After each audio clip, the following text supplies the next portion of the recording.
100 वर्ष पहुंचला रामलीला। खोर्धा जिला चिल्का ब्लॉक नाचुणी बड़पदर 100 वर्ष है आयोजित हो रामलीला। बड़पदर श्री रघुनाथ रामलीला नाट्य संसद पक्षर बड़पदर आयोजित हो रामलीला नाटक। गाँ गाँव में श्रीराम आदर्श चेतना और अनुशासन को पहुंचापी अनुष्ठित हो रामलीला नाटक।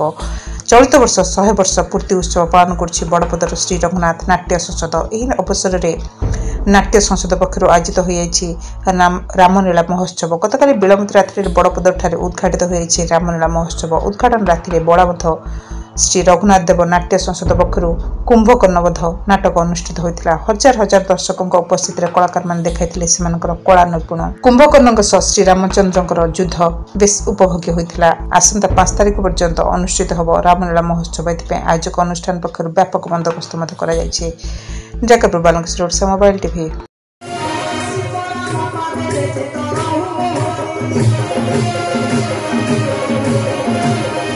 Aku bakal mau dia